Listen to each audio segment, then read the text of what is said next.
Do some people get tempted more than others? I don't think people get tempted more than others. I think people get tempted in different areas more than others.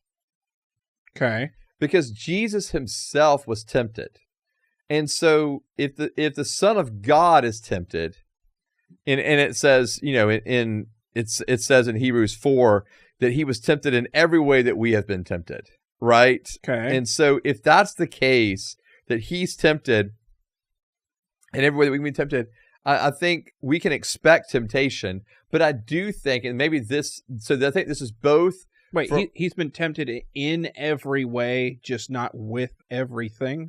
But with no sin.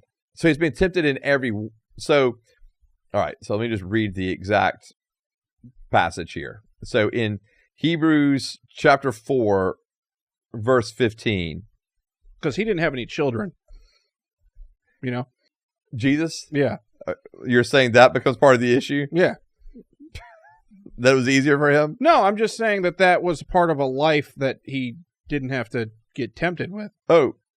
Like I'm going to kill my kids today. I got you. You know what I'm saying? Yeah. Like he wouldn't be tempted with that. No. Because he didn't have kids. No, right. So yes. I guess he could kill someone else's kids and be tempted with that. That's brutal. Yeah. Yeah, but tempted in every way, just as we are, yet he did not sin. And so in every, but he's, how did you, I like the way you just delineated between the two. What'd you say? Okay, like he's never going to be tempted he would never be tempted to watch porn. Right. Because porn didn't exist back then. Sure. Exactly. So. But every way in regards to lust, does that make sense? Okay. Yeah, tempted to lust, tempted to have anger, tempted, so all of those things. Did the Romans have like strip clubs and stuff? Well, I mean, even prostitution, prostitution. I mean, all that stuff. That stuff was kind of way easier to get back then. Yeah, I mean, it was part of the whole pagan religion. It was right. So I mean, you just had. All you had to do is go to the temple. There's temple prostitutes. Cool. I don't know if it was cool. I mean, horrible. Yes, that's a better word. So, yeah. Mm-hmm. So back to your question is that Jesus was tempted, but so going back to us too. So we're tempted as well.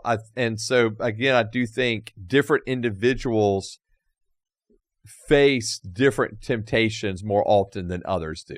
Okay. Yeah. So one individual may be more tempted in regards to lust. One individual may be tempted more in regards to like gluttony or greed or whatever it may be. So there isn't ever a point where devil or the demons are like, we need to tempt that guy a lot and forget about some other guys for a while and go after this one guy because of whatever reason.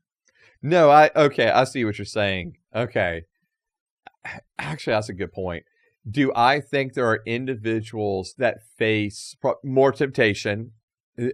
Yes. Especially those who, if they fall into temptation and into those certain sins, has a catastrophically negative impact on the kingdom of God.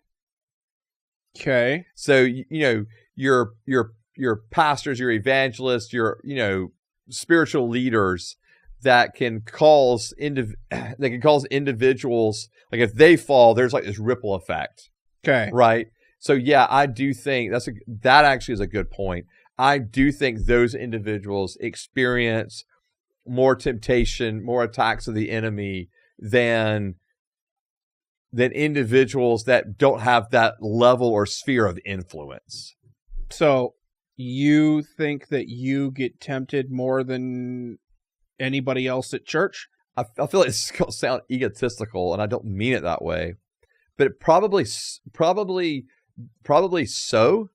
in the sense of like, he's going to be tempted more because, again, if I fall, right, like if I fall into sexual immorality, if I fall into mishandling of finances, those things can have such a negative impact on so many other people, at the church. Okay. And so that's why I feel like the temptation or the attack can at times be more, because if the devil senses an opening, or the devil senses a weakness, or the devil senses an inclination in my own heart to try to exploit that to my own destruction, and to try to, as it says in John, that he's there to kill, steal, and destroy. Mm-hmm. And so if he can cause my own, quote unquote, death through sin, if you were,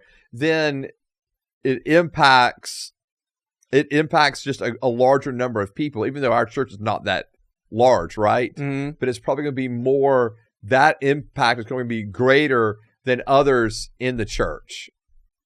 Is that weird for your wife? What do you mean weird for my wife? That she knows that that's a possibility, or that's happening? That she knows that you're being tempted more than she could have married somebody else and that not be happening. I don't know if she's ever thought about it that way. Okay. I guess for us, it's like trying to put up necessary safeguards and boundaries. Okay. And so I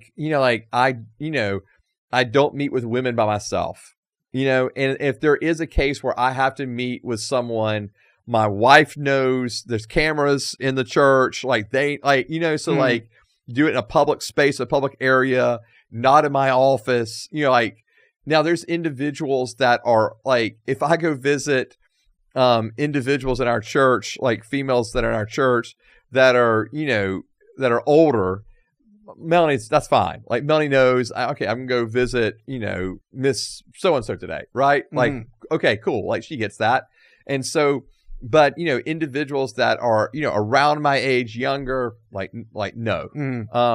And so I think there's safeguards that we put in, for our own marriage and for that she is very much a part of, right? I don't text women by just individually.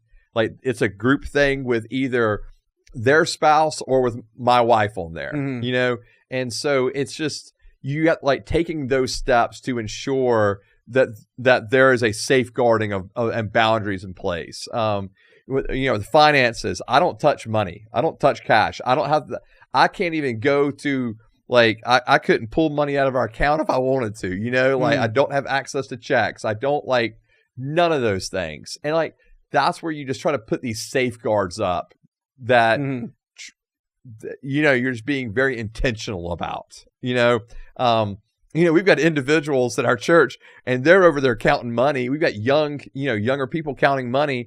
And there's there's accountability process to people counting money, But I don't even do that.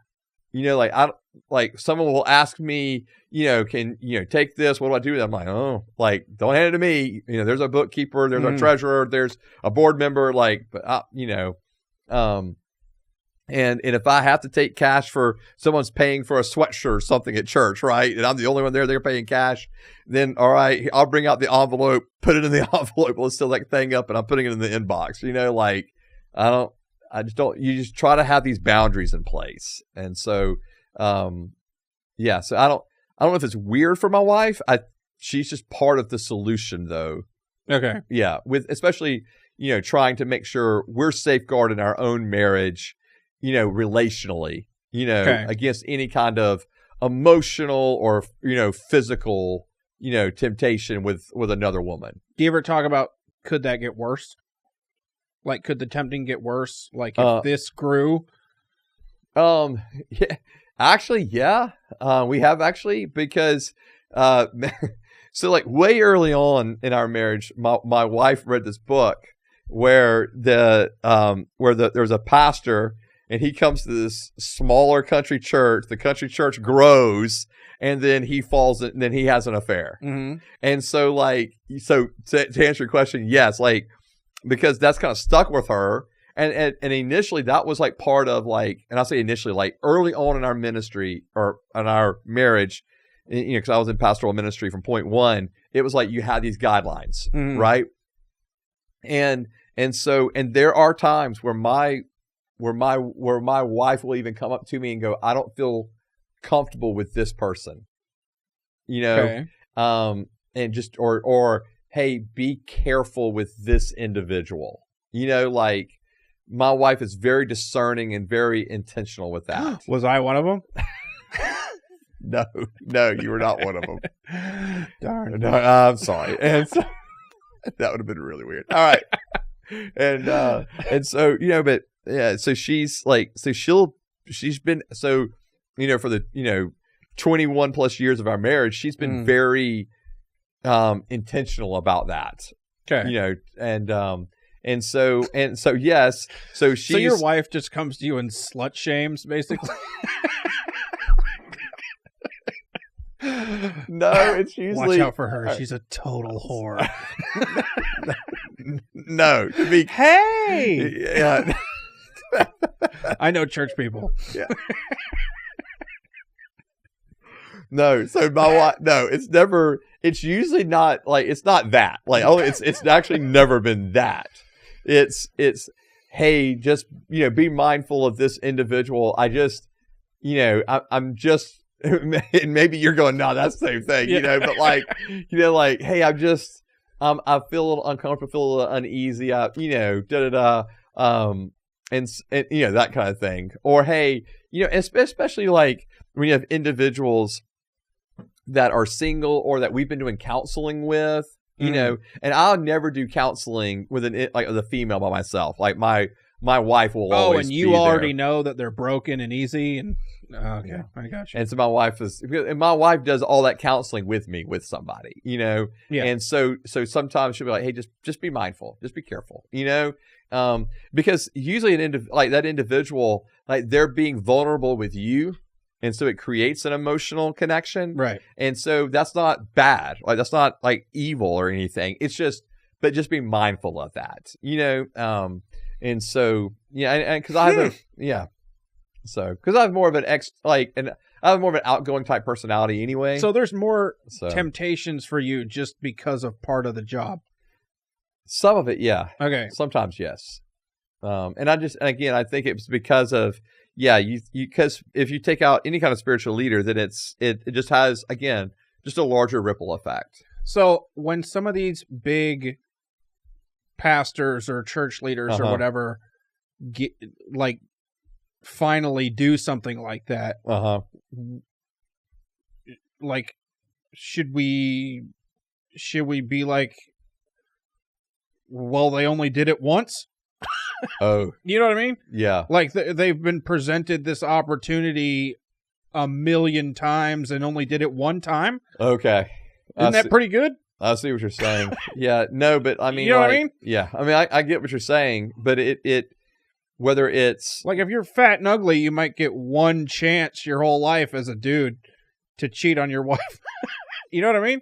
But these guys are just swimming in temptation and resisted it 999,000 times, and then the millionth time they did it. No, so should we not feel so bad? No, we should feel. I mean, I think the thing would be is, okay, they have lost credibility. Honestly, they've lost credibility in the short term as a pastor or, you know, minister of the gospel, and I think a lot of it depends on how they respond to that afterwards. I'm not saying that they can't ever pastor again. Okay. I'm just saying that there's going to have to be time and intentionality, and, you know, whether it's restoring the marriage, restoring one's own life, you know, dealing with broken areas.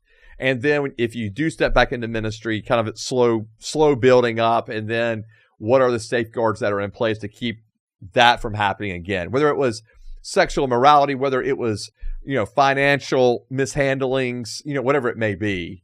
And so, you know, and I'm like calling like those kind of things. There's also, I think, the temptation for like just, you know, just power, just going to individuals' heads, and them just becoming prideful and egotistical, and they can become belittling to others. You know, they can become incredibly arrogant or rude in their words, and not willing to take any kind of criticism, not willing to take any kind of correction, and they can belittle or shame others. You know, and so, or taking a very authoritarian stance, like my way or the highway, you know, kind of thing. And therefore become abusive within their with the power you know, that they have. And I think individuals like that, same thing. Like, I think I'm thinking about the lust sex stuff because Sure. that's the stories you hear all the time. Sure. Yeah. We don't often hear of those others, right? Yeah. Like of the, well, they had a temper. Right. No, I know some of those stories because of just being in They had a temper. pastor circles, So and I know. Yeah, but who even brings that up? yeah, but I mean, but as ministers of the gospel, like, we do have to be mindful of that stuff, right? Like, and again, I'm not saying that if someone loses their temper, it's automatic disqualification, right? Like, I'm not saying that. So do people need to be more forgiving with church leaders or less forgiving with church leaders when they like cheat on their wife? Okay. So here's the thing. I think they need to, if so much of this depends on how the leader responds. Okay. And here's what I mean. If the leader has genuine repentance, right? Mm-hmm. Steps down from ministry. Okay. We need to, in my opinion, we need to rally around that husband and that wife. All I'm saying is, if it were any other sin and someone was tempted 1,000,000 times to do it and did it one time, right? That's pretty good. And I get what you're saying. I mean, right? I get what you're saying. It's just that, and I don't think, and I don't think, to be honest with you, as a pastor, like, I don't think sexual temptation is just like the pastor's everywhere. Sitting there just going, "I said no." right. Yeah. I mean, like no, like, I don't think this many times. Right. Yeah. And I don't think the sexual. I don't think it's just all the time. There's all this just sexual temptation. Like, I don't like that's not the reality either. And I think as long as the individual takes responsibility, well, there's sexual temptation and more opportunity, and more opportunity, especially if they don't do things like counseling. Like, they don't set the right guidelines for counseling. They don't set up the right guidelines of, am I going to meet with this staff member by myself, kind of thing. So for example, like, we have a female a children's leader, right, at our church. So my staff meeting with her looks like her coming over to our house with our family. And so my wife and they're doing homeschool and we're right there in the dining room or the kitchen, like, meeting, that just makes it easier, or we do a Zoom meeting or a phone call or something like that. Mm. Right.